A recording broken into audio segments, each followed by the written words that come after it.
empezar esta charla diciendo que tengo un problema y necesito que me ayuden. O sea, como dijo el expositor anterior, el financiamiento es un tema fundamental de la PYME, pero desde el Estado lo que se ve es que antes del financiamiento hay un tema anterior y es la visión de plazo que tiene hoy la PYME en Argentina. En Argentina el 60% de las pymes se autofinancia y cuando vamos a las micro esto llega al 90%. Y cuando analizamos qué es lo que pasa, la realidad es que antes del financiamiento y antes de la problemática de la tasa de interés, el problema principal es que hoy hay una falta de plan de negocio a largo plazo que haga que la PYME pueda decidir primero la decisión de tomar el financiamiento. En general eso es escaso, o sea, tenemos una problemática que, como digo yo, y es la respuesta que quiero compartir con ustedes, es que nosotros vamos a pedir un crédito como concepto cuando tenemos el negocio y no vamos a pedir un crédito para tener una disponibilidad de fondos que nos permita estar atento al negocio. Y en esto creo que todos vamos a compartir que en la vida económica de una empresa los negocios no se anuncian, los negocios aparecen de repente y entonces lo que a veces nos pasa es que cuando aparece el negocio no está el crédito o no están los fondos y cuando estamos, digamos, en la vida normal que no está el negocio, por ahí no nos ocupamos de tener esa capacidad. Yo creo que lo más importante que hicimos, o siento yo que hicimos en este año y medio, es llegar con capilaridad a las pymes. Digamos, todos los programas que tenía el Estado y todos los esfuerzos desde los distintos ministerios de las distintas provincias se topaban con un gran obstáculo y era que el Estado quería que la PYME fuera al Estado. Entonces la PYME tenía que salir de su rol habitual de estar en su negocio, en su operación, en sus preocupaciones diarias e ir al Estado por un crédito. Lo que se hizo en este año, y al doctor Brown lo invito a que después de esta reunión, cuando vuelva a su oficina, se meta en Internet y en Google, va a ver que muchas de las preocupaciones que él expresó están ya hoy respondidas. Y es plantear que hoy en día en Internet uno puede tramitar un crédito online desde cualquier lugar del país sin necesidad de ir al Estado. Esto quiere decir que nosotros tenemos que empezar como pymes a pensar que desde nuestro lugar habitual tenemos que dedicarle alguna hora por día o aunque sea por semana a buscar en un lugar fundamental y que no es ni un lugar oficial ni nada. Primero es Google, es meterse en Google y poner, por ejemplo, créditos para crecer, necesito financiarme. O sea, hay, digamos, en primer lugar, una escasez de búsqueda de financiamiento por parte de las pymes que muchas veces descargan toda el área financiera en su contador, que en la mayoría de los casos está muy ocupado de la parte impositiva y no en ese rol de pyme de saber. Yo otro día estábamos con unos panaderos en Misiones y ellos sabían perfectamente cuánto valía el kilo de harina 000 y tenían 2 o 3 proveedores. Sin embargo, no sabían cuál era la tasa de interés que habían a obtener y no habían hecho el caminito de ir a 2 o 3 entidades distintas a ver qué alternativas de financiamiento había cada una. Y yo le decía a esos panaderos que para su negocio el precio de la harina y el precio de la tasa de interés son 2 componentes del mismo producto que hacen.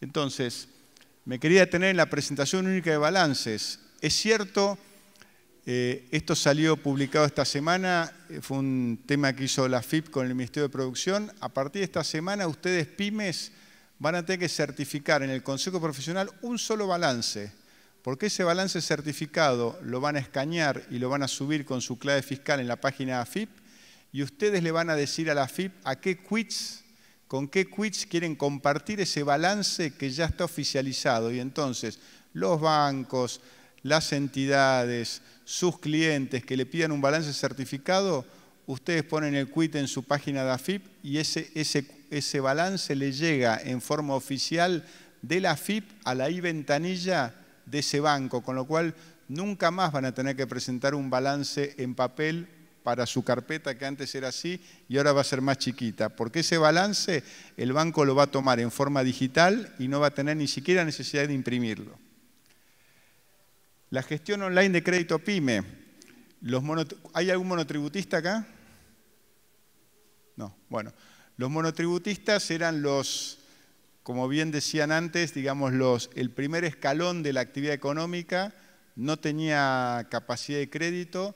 Nosotros a través de FONAPYME, que de vuelta, ustedes piensen que cuando nosotros llegamos, FONAPYME, uno era pyme de Jujuy, tenía que venir a Buenos Aires, presentar en Roca 651, planta baja, mesa de entradas, una carpeta en papel que llegaba a tener 300 folios, ¿está bien? Hoy FONAPYME con monotributo, ustedes a través del trámite a distancia que se hace dentro de la página de AFIP, escanean documento, escanean los comprobantes de pago de monotributo, escanean qué proyecto tienen a hacer y el Estado a través de FONAPYME les presta en forma directa, con solo fianza, sin ninguna otra garantía, 1,5 veces el monto anual de lo que facturan. 5 años de plazo, 12% de tasa de interés. Pero lo más importante no es, digo yo, la tasa. Lo más importante es que hoy en las herramientas con las que convivimos todos los días, con nuestros smartphones, con nuestras computadoras, ustedes pueden acceder a la información básica que es la que les permite ingresar en este mundo del financiamiento, donde todavía a veces por ahí no todos los bancos están presentes, es cierto, pero lo que estamos intentando hacer es empezar a sumar a más actores. Porque cuando uno bonificaba tasa y bonificaba solamente a través de Banco Nación, se encontraba con que muchas veces la burocracia, y dependía el gerente de cada sucursal, uno podía estar 2, 3 o 7 meses para obtener un crédito. Lo que hicimos fue un esquema de bonificación de tasas a través de todos los bancos del sistema financiero, lo que hizo que esa mayor capilaridad permitiera que se multiplicara por 3 la cantidad de pymes que 2016 con respecto al 2015 accedieron a estos programas de subsidio de tasa. La pregunta es esta, el Estado va a la pyme, y la pyme, y acá donde yo los quiero dejar a ustedes con el diría, desafío de decir, es la pyme la que tiene que replantearse en este mundo en el que vivimos, que cambia, que es innovativo. Yo venía en el auto charlando con la persona que me acompaña y le decía, no sé, ustedes son, hay gente joven y hay gente más o menos de mi edad, pero digamos, yo me acuerdo que al principio los celulares eran los StarTags, ¿se acuerdan los StarTags que tenían una tapita y que solamente se podía llamar por teléfono, ¿no? Si uno era fabricante de StarTags, hubiera dicho, bueno, yo fabrico StarTags, la verdad, tengo 10 personas, quiero que mi negocio es este, lo conozco y me quedo con este negocio. Bueno, ese negocio murió, ¿pero por qué? Porque aparecieron los smartphones.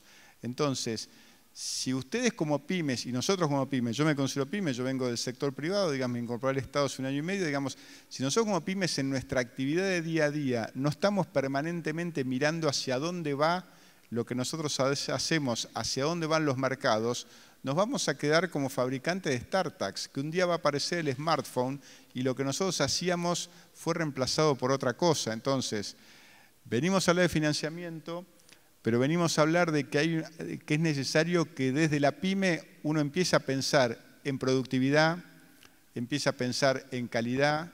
En la actividad de ustedes está el INTA, en la actividad industrial está el INTI, que son organismos del Estado que ayudan a mejorar la calidad y la productividad de lo que hacemos. ¿Cuáles son las líneas? Dale. Tenemos líneas no bancarias y estas líneas no bancarias son todas las líneas que, como bien decía el doctor Brown, apuntan a todas aquellas pymes que no califican para el sistema financiero.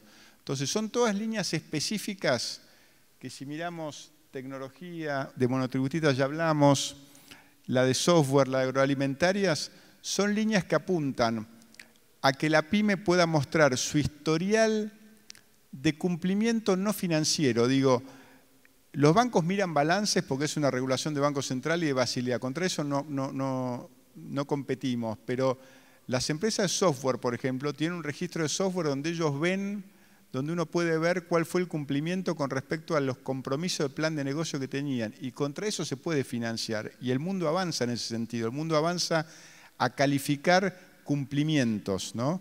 Con lo cual, tener un historial no es solo historial crediticio, es historial también de cumplimiento. Y en el caso de eficiencia energética, ¿alguno acá tiene comercio o industria? ¿No?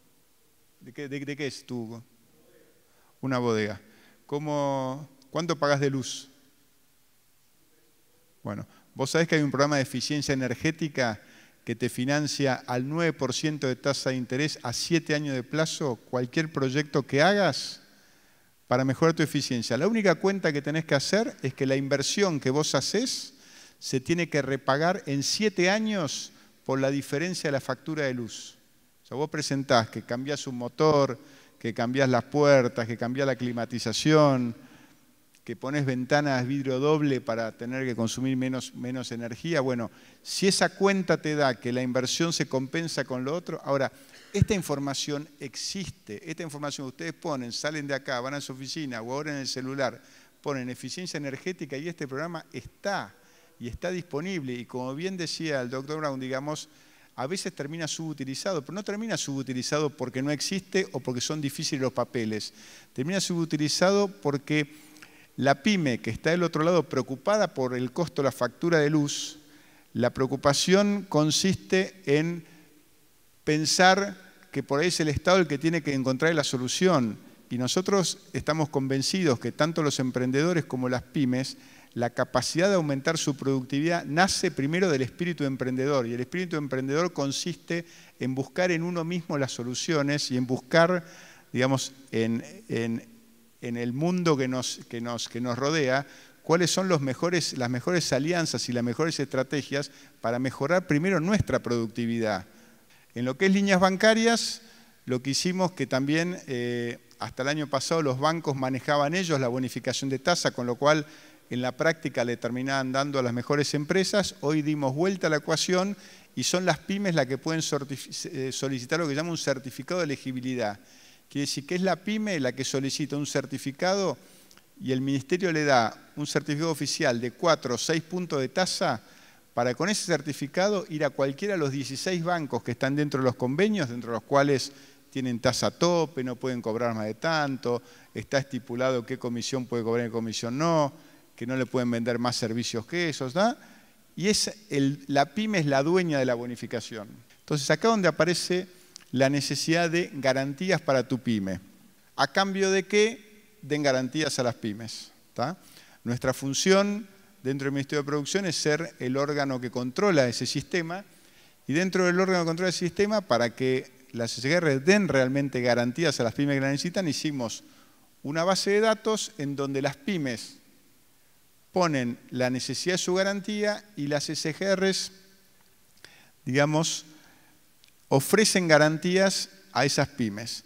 El resultado interesante es que, y esto habla un poco de la autoexclusión, un tema que por el apuro no quise meter en más detalles, pero digamos, en Argentina 7 de cada 10 pymes que no acceden al financiamiento se autoexcluyen. O sea, no acceden porque consideran que no califican. Bueno, con esta prueba lo que hicimos, pusimos esto, enviamos mails a un montón de pymes, hubo 600 pymes que dijeron, yo quiero una garantía, y resulta que de esas 600, 300 en 72 horas la tuvieron. Y el análisis que hicieron las SGR fue, esta pyme, también el banco le hubiera dado un crédito. Esta pyme creía que no podía tener una garantía, ¿tá? Pero 300 en 72 horas. Estos son números concretos y estadísticos, digamos. Acá hay un tema de diferencia entre la realidad y la percepción de la realidad. Entonces, todo esto que estamos hablando y que estamos haciendo es... A mí me gustaría que después, digamos, mi preocupación con la que llegué y todavía no me fui, es cómo hacer para que ustedes, después de esto, digamos, puedan ir con sus proyectos a buscar estas soluciones y después con sus casos de éxito puedan volver al lugar de donde son y transmitirle a otros que esto existe. Porque de vuelta, el gran problema no es que no existan los recursos, el gran problema es que nosotros creemos en un Estado que pone recursos a disposición, pero creemos que tenemos que incentivar a que sean los emprendedores los que de alguna manera ejerciten este aumento de su productividad propia, porque no creemos que seamos los que, o sea, el famoso dicho, no darle el pescado, sino darle la caña para enseñar a pescar, ¿no? 5 buenas prácticas. Acá Romina, ayer estuvimos en la Universidad de San Martín, muy buena universidad, se las recomiendo conocer el campus. buscar la oportunidad, digamos, y esto fíjense que va más allá del financiamiento, digamos. Acá estamos hablando de que ustedes son pymes productivas. El ministro de Producción de Nación siempre dice que si hay un objetivo principal del ministerio es aumentar la cantidad de empleo privado formal en Argentina. Hoy 6 millones de habitantes, 6 millones de personas tienen empleo privado formal sobre 20 millones de población económicamente activa. Eso sube con las pymes. Entonces, buscar oportunidades, buscar mercados, agruparse, asociarse, venir a estos eventos, que ustedes hayan salido hoy de su vida habitual para venir acá, demuestra que tienen interés en investigar. Bueno, creo que esto es parte de la respuesta. Desarrollar un plan de negocio. La verdad que me alegro que haya habido varios con plan de negocio. Ayer en la reunión de 60 pymes de San Martín, había solo 2 que tenían un plan de negocio. Los demás, y miraban cada 60 días cómo venían las oportunidades, ¿no? Entonces, ¿cómo hace una pyme que tiene una visión de 60 días y que no puede tener una visión de a dónde quiere ir, qué mercado quiere conseguir, qué clientes quiere visitar, si tiene que tomar vendedores, no? O sea, bueno, este tema para nosotros era importante. Entender el paradigma del actual mercado de trabajo, o sea, vivimos en Argentina, no estamos ni en Chile, ni Brasil, ni Uruguay, son situaciones distintas. Nuestro paradigma es el que tenemos, digamos, estamos o cerca de Buenos Aires o lejos de Buenos Aires, o cerca de los puertos o fuera de los puertos.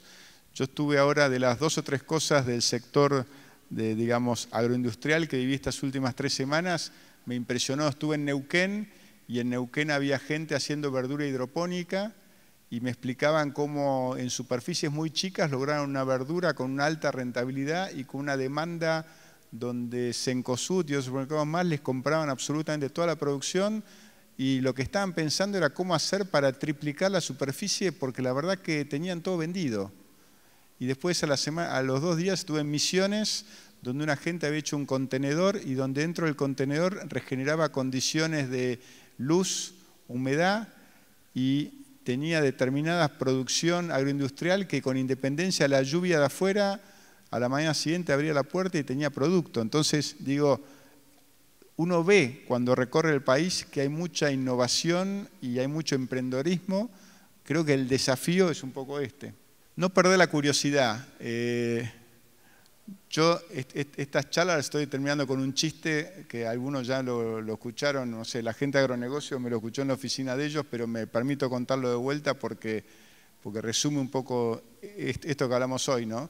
Dicen que había un señor que llega a la casa y la mujer le prepara la comida, entonces el señor se sienta y dice: qué rico, ¿qué es esto? Me dice: pelleto al horno con papa. Dice: ¿cómo lo hiciste? Dice: es muy fácil. Dice: le saqué la grasa, le corté una punta, le corté la otra punta, al horno 1 hora y media y ya está. Dice: dice, ¿y por qué lo haces así? Dice: mi mamá siempre lo hacía así.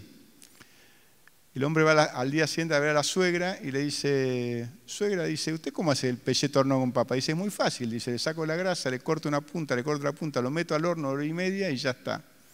¿Y por qué lo hace así? Y dice: mi mamá siempre lo hizo así.